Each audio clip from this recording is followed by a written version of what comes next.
Hey everybody, this is Tracy here with another edition of A View from Tracy's Point, and we are here with our weekend review, and we're going to start with our Sisters Y'all All Right edition, and this is where I cover trending topics dealing with women in the news, and most times it is celebrities, sometimes it is not.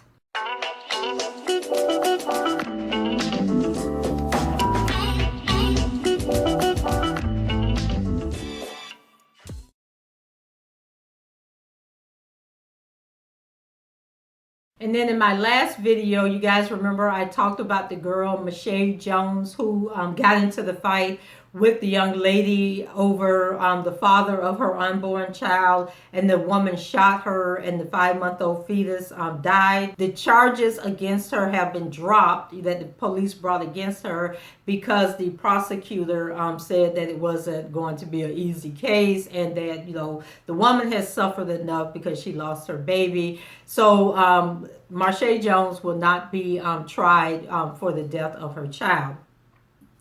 And we know that last weekend was Essence Fest. And, I used to go to Essence Fest all the time. Lately, I just can't. It's just so overwhelming for me. But I do want to go to Essence Fest at least one more time because I want to take my youngest daughter, Shantae, and have that experience with her like I did with my oldest daughter. I don't know if I mentioned this to you all in the video that I did about having a daughter with autism.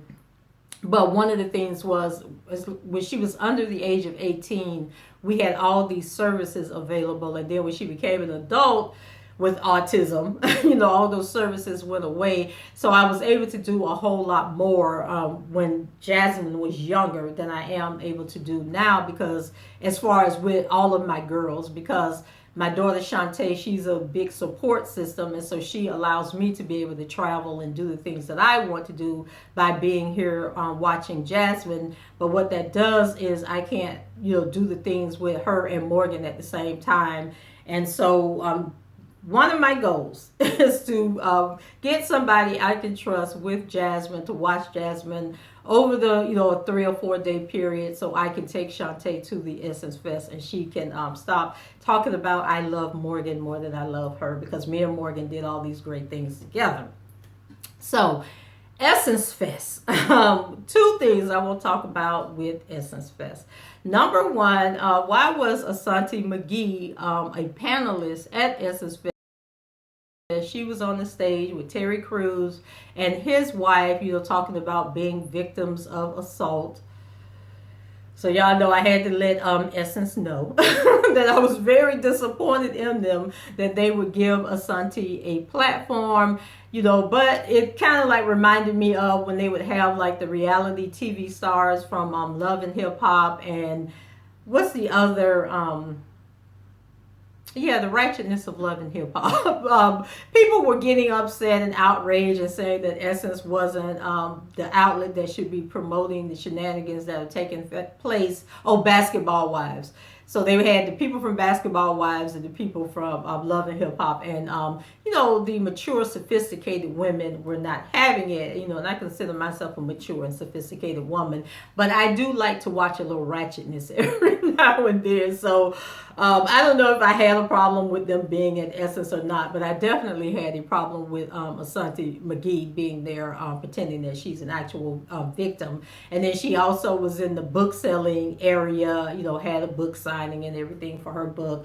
Not sure how well it went. I scoured the internet, for some tweets or anybody talking about they met her or what happened while she was there, but I couldn't really find anything. And I think Essence may have posted a clip of her being on stage, but no real publicity or anything surrounding her being there. And also, Asante McGee was not the only person at Essence Festival. We also have Drea Kelly. So I don't think Drea was a guest on any other platforms or anything like that, but she was at the festival. And for some reason, Drea, it appeared, was maybe walking down Bourbon Street or something, and took some pictures with a group of women, or some fans came over and wanted to take pictures with her. Not sure who all these women are in this photo, but there were multiple photos that were taken and posted to Instagram and other social media outlets. And one of the people who took pictures actually put a message on one of the pictures, and we take a look at it. And that was, clearly her prerogative to do that if she wanted to be petty. But to take the petty to the next level, she tagged Drea in the photos, and then Drea took the photos and added them to her IG story.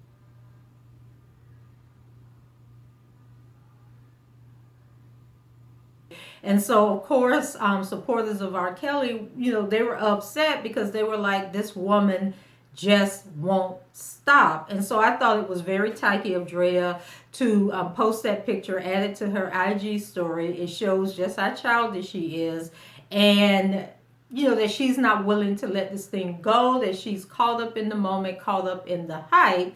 And I'm sure that the reason she did it was because earlier, R. Kelly's lawyer, Steve Greenberg, filed a motion with the courts to ask the judge to silence Drea and to stop her from talking about R. Kelly, talking about their marriage and their relationship, because according to him, it was part of their divorce agreement that neither one would speak badly about the other one in public. And so, Drea is on Growing Up Hip Hop, which is not doing well at all. So she didn't boost their ratings in any way. And so her whole purpose of being on Growing Up Hip Hop, even though she's saying that she's trying to shine the spotlight on her kids and their musical careers, she's doing more talking about R. Kelly and what's going on, with his trial, him being arrested, him not having the money to get out of jail after they locked him up for not being able to post his bond. And, we all know the whole situation. So basically, Steve Greenberg wants her to shut up, or he wants the judge to either arrest her or to fine her for coming out talking, about things that happened in the marriage and repeatedly talking bad about R. Kelly. So Drea's response was that he actually broke the agreement first when he wrote that book that came out around 2011 called Soul Coaster, where he's giving his life story.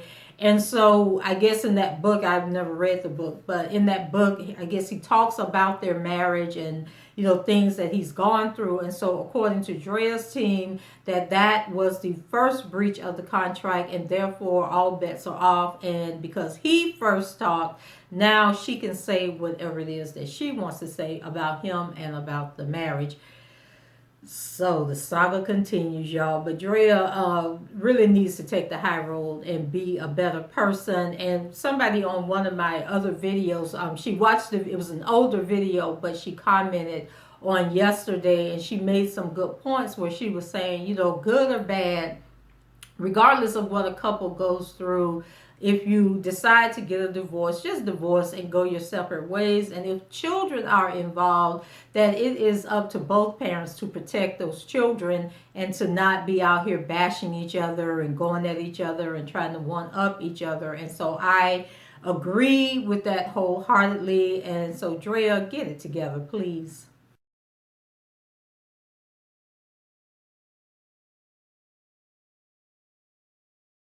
And then the other person that caught my attention that was there was our former and forever First Lady, Michelle Obama. And I'm going to play a little clip from when she was there. Hey, y'all!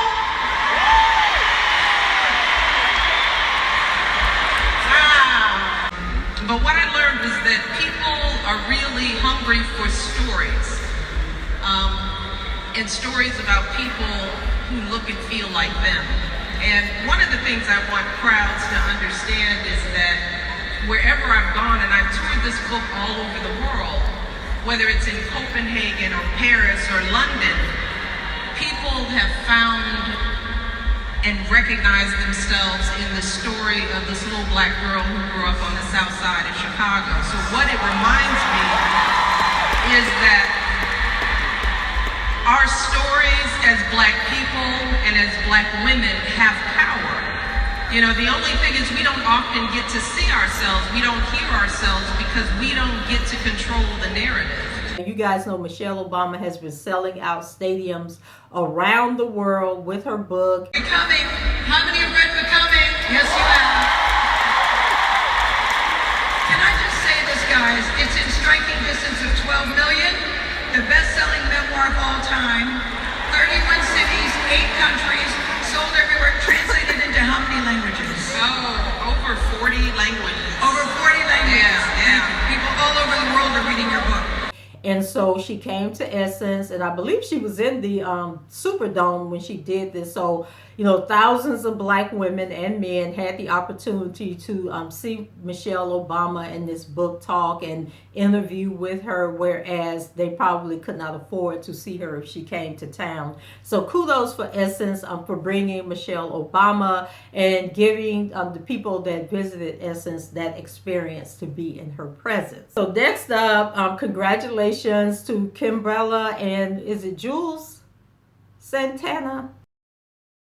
They welcomed a baby boy. His name is Prince Santana James, and he came into the world weighing 6 pounds and 14 ounces. So congratulations to them. And then Patti LaBelle. Patti LaBelle has a street named after her in Philadelphia. And so it says Philadelphia honored singer Patti LaBelle with her very own street earlier this week. And amongst the excitement, we found out that the sign misspelled her name. So the city street department didn't capitalize the B in the legendary soul singer's last name on the signs that were put up before Tuesday's ceremony on Broad Street. A stretch between Locust and Spruce Streets was renamed Patti LaBelle Way in honor of the Philadelphia native. So city spokeswoman Deanna Gamble tells the Philadelphia Inquirer the city is aware of the error and plans to install signs with the correct capitalization next week. A sign that LaBelle autographed and held during the ceremony had the correct spelling, and she thanked all the fans who came out to the ceremony and reminisced about her parents walking down that very stretch on Broad Street. And so I can understand her being upset, you know, that they made the B lowercase instead of uppercase. But is that really a misspelling? I don't know. And why was that the focal point of the story about her getting the street? Okay, so, but anyway, congratulations to Patti LaBelle. And then another superstar is being honored posthumously, and that is the late Aretha Franklin. Michigan's governor has signed legislation honoring the late Queen of Soul with a highway designation. Governor Gretchen Whitmer on Monday approved the bill to designate a portion of M10 Detroit as the Aretha L. Franklin Memorial Highway. Franklin died in Detroit last year after battling pancreatic cancer. The Democratic governor notes in a statement that Franklin's creativity and voice contributed to our musical and cultural history in Michigan.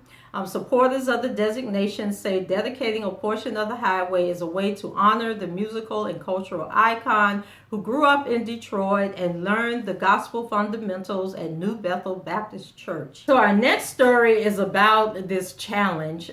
Okay, I guess it's a challenge, or maybe people are copycatting. But anyway, you probably heard about the young woman who was caught. Well, she wasn't caught. She actually videotaped it and posted it to social media, where she went in the grocery store, pulled out the Bluebell ice cream, licked it, put the top back on, and put it back in the freezer for somebody to buy. Well, she has been caught, and she was going to be charged as an adult for food tampering, which carries a 20-year prison sentence. I think it's 2 to 20 years. But authorities have decided not to try her as an adult, so of course she'll have a lesser penalty. But as a result of this, other people have now started doing this, and we even had a 60-some-year-old Asian woman here where I live at who went into an ice cream shop, was licking the ice cream. She urinated on the ice cream maker, just doing all kind of ungodly, nasty stuff. We had a guy, now this one looked fake because he went in the drugstore and drank the mouthwash and then spit it back in the bottle and put the bottle back on the shelf. But it looked like the bottle had already been opened. So I don't know if he opened the bottle, walked away, and then came back for expediency purposes and then took the top off and drank it or whatever. Then there was the guy with the Arizona iced tea who drank the iced tea and then spit it back into the bottle and put it back on the shelf. And then there was a black guy who, well, actually two black guys I've seen who did the ice cream thing, and one of them did get arrested. So people, stop being, first of all, stop being nasty, and second of all, stop being stupid, because there are cameras everywhere, and now we got stores that are locking up the ice cream, and you got to go to the cashier to get the ice cream. And you guys complain all the time about, Walmart locking up the hair supplies and stores locking up the razors, they locking up the condoms, they locking up all this stuff. But this is why stores have to resort to those measures, because people are stealing and just doing stupid stuff like this. So it's like, knock it off, because tampering with food is a serious charge, and y'all gonna end up going to prison for a long time over something dumb and stupid. So on the story about the young lady who they're not identifying because she is a minor, it says authorities have identified and spoken with a teenager believed to be the person shown on a viral video opening a carton of Bluebell, licking the ice cream and putting it back in the freezer. Detectives Friday morning announced they had spoken with the alleged licker, who they said was a juvenile from San Antonio. Because she is a juvenile, her identity was not released.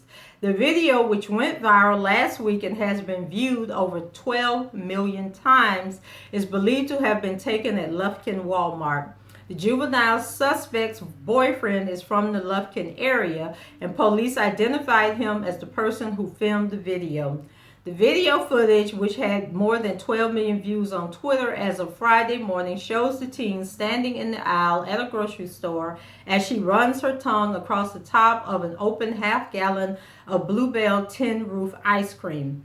She then can be seen laughing as she puts the lid back on the counter and returns it to the freezer. So one thing about, because I buy Bluebell ice cream, I think it is heavenly, okay? And it does bother me when I buy the ice cream that you just take the lid off and there's nothing, like there's no protective seal on the ice cream. I think the Publix brand ice cream actually has a plastic layer that's glued around the top of the ice cream container, and then they have the lid over theirs. And if it's not Publix, it's another brand that I may have bought at some point in time when because remember Bluebell had that whole issue with the listeria, and they had to pull all of their product off the market, and you couldn't buy Bluebell for like, I don't know, was it like almost a year? And everybody was like freaking out, like, when is the dang on Bluebell ice cream coming back? So girl, we don't need this agony. But I went to the grocery store and I was out of ice cream, and I was like, oh my God, so I'm like digging through the ice cream, like trying to get to the back of the freezer to get a container from back there. But it's just crazy. So when you go shopping, make sure you're checking the lid, make sure you're licking to make sure ain't no tongue streak going across your ice cream. Make sure that the caps still have their safety features intact when you buy, juices and just different stuff like that. And stores, we're gonna need y'all to step it up and be watching out for these stupid people, because this just makes absolutely no sense that people are doing this. And if you are thinking about doing something like this, it says that the charge is a second-degree felony, which carries a punishment range of 2 to 20 years in prison and a fine up to $10,000 for an adult, according to the Texas Penal Code. And FDA and federal charges also may be pending. So even if your state doesn't get you, the FDA can file federal charges against you. So be careful out there. And then Bluebell released a statement saying that the safety of our ice cream is our highest priority, and we work hard to maintain the highest level of confidence of our customers. Food tampering is not a joke, and we will not tolerate tampering with our products. We are grateful to the customers who alerted us and provided us with the information. Out of caution, Bluebell said it has removed all 10 Ruth half gallons from the Lufkin store, and the case has been turned over to the Texas Juvenile Justice Department, according to Lufkin police. So, what do you guys think? Like, do you think the girl or any of these people that are doing this should be charged and should spend jail time? What do you think the punishment should be for them? And we had a cute little story with Cardi B. So Cardi B was performing at this music festival. It was called the Wireless Music Festival. And I don't know if Cardi got caught up in the moment or what happened, but if it was just too hot. But they say Cardi snatched off her wig and threw it out into the audience. So now she wants her wig back. And so there was one report that the person that caught the wig had the wig on eBay for like $7,500. I don't know how true that is. But should Cardi B want them to return that doggone wig, or should she just let the lady have it? Since she was the one that ripped it off her head and threw it out there, I'd be like, how much did the wig cost, Cardi? We're sure you can afford to replace it. Then there was all this uproar over Halle Bailey being cast to play Ariel in The Little Mermaid. Seems that white people are highly upset because they think that only white people can be mermaids. We don't know why. And so people came out and they were basically saying that, you know, black people are always being cast as maids, so it is high time that we are able to be the mermaid. And so what was caught my attention about this story is that I kept seeing the headline popping up, you know, across social media and on my Yahoo news page and all of that. And so I kept reading it, but I kept reading Halle Berry, and I never clicked on the story. But I kept saying to myself, why is Halle Berry 50-something years old being cast as Ariel in The Little Mermaid? And then my daughter Morgan posted the story on her page, and she was basically talking about, you know, how people were so upset and angry that they are casting a black person to play the mermaid. And so I said, okay, dang, now this caught Morgan's attention, because she usually don't care about stuff like this. So I was reading what she had to say, and then the picture popped up, and I was like, oh, it's not Halle Berry, it's somebody else. So, you know, sometimes I have to laugh at my own self, okay? So the next story is about a Detroit rapper named Tiny Jag, who pulled out of a music festival after learning that the promoters of the festival were charging white people more money to get into the festival than they were charging black people. And, you know, she said that this is discrimination and people shouldn't be charged based on their race. You know, and basically black folks wouldn't want that, you know, for us to be charged more than white people are being charged. And so it says that Jag, also known as Jillian Graham, told the Detroit Metro Times that she found out about Afro Future Fest pay model when a white friend reached out to her and sent her a screenshot via Instagram that outlined the pay difference. The early bird people of color, POC, ticket was $10, while the early bird non-POC ticket was $20. So she says, I was immediately enraged just because I am biracial, Graham told the Metro Times. I have family members that would have, under these circumstances, been subjected to something that I would not ever want them to be in, especially not because of anything that I have going on. So the organizers of the event are upfront that they are charging different prices based on race, including sharing artwork on social media with a caption about early bird tickets that reads, early bird POC tickets are $10 and $20 for non-POCs and on sale until July 17. Jag said it was hard to cancel the show and apologized to her fans. So she says it's not fun to withdraw out of shows, especially at home, especially in your hometown, and especially when your supporters have been so good to you. It's not fun to do that to my fellow black women. Like, that sucks too. It sucks that this is a thing that's put a wedge here. So Afro Future Fest shared the message on their event page on ticketing site Eventbrite, explaining that their price explaining their price discrepancy. They explained that their ticket structure was built to ensure people in the community would have an equitable chance to enjoy the event. On the Eventbrite page, it says, why do we have POC, in parentheses, people of color, and non-POC, in parentheses, white people tickets? I'm glad you asked. Equity means treating everyone the same. Equity is ensuring everyone has what they need to be successful. Our ticket structure was built to ensure that the most marginalized communities, in parentheses, people of color, are provided with an equitable chance at enjoying events in their own communities, in parentheses, Black Detroit. Affording joy and pleasure is unfortunately still a privilege in our society for POC, and we believe everyone should have access to receiving such. We've seen too many times orgasmic events happening in Detroit and other POC populated cities, and what consistently happens is people outside of the community benefiting most from affordable ticket prices because of their proximity to wealth. This cycle disproportionately displaces Black and brown people from enjoying the entertainment in their own communities. As an Afrofuturist youth-led initiative, the voices of our people inform our resistance. Here's what they have to say. If you don't see Blackness, you don't see me, period.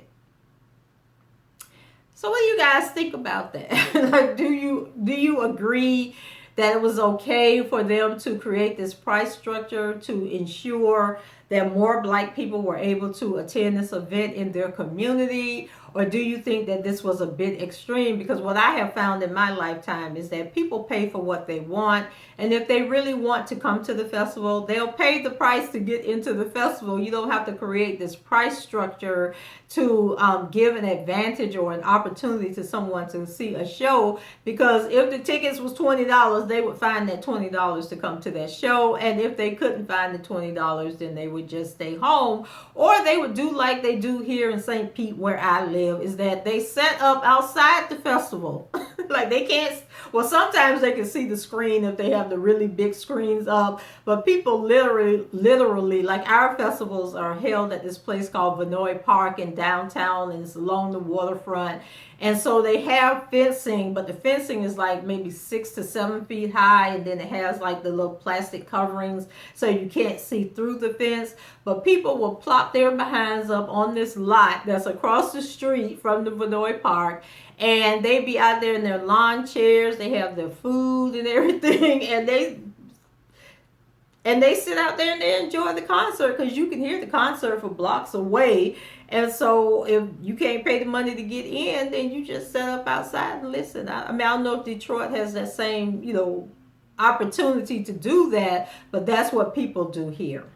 So then we move on to Wendy Williams, and you guys know Wendy came back on Monday from her second hiatus. I don't know why she keep going on these hiatus when she done missed like months at the beginning of the year. But child, Wendy out here living her best life. In one of my previous videos, they were talking about Wendy and the little young boy who got the criminal record and all of this. So now Wendy is just out here setting the media up. She meeting up with young men, and so the paparazzi can catch it and run with the stories, just to see how they'll make stuff up about her. And so I missed her on Monday and Tuesday, but I finally caught the show today. And so Wendy looks very happy, very refreshed, very relaxed. She just clowning people and being silly, talking about being on the TMZ bus. But here's what Wendy had to say about her dating life. It says, on Monday, the 54-year-old talk show host made her return to her daytime series after a 5-week-long break. And during the wide-ranging return episode, Williams revealed that she's dating someone special, but it's not 27-year-old Mark Tomlin, whom she was spotted with as of late. And remember, he was the guy that she was with when TMZ rolled up on her, and she was crying and saying that, she knows that she's now the hot topic, but she's just trying to live her life. So she says, I'm not on the market anymore. Look, I'm not in love. I'm not in love, but there's somebody that I'm crazy about. And she says, all right, listen, just listen. It's not who you think, okay? Mother doesn't deal with children, but it just so happens that I guess with my charm and wit, I attract all ages. And she says, 27-year-old boys, quite frankly, do find me attractive. I get it. I get it. But you know, when it comes time for the comfort of a man, I need someone in his 50s too, and he's got to work. Okay, so when they all know if they really finding you attractive or they're finding your pocketbook attractive. So you need to learn to differentiate.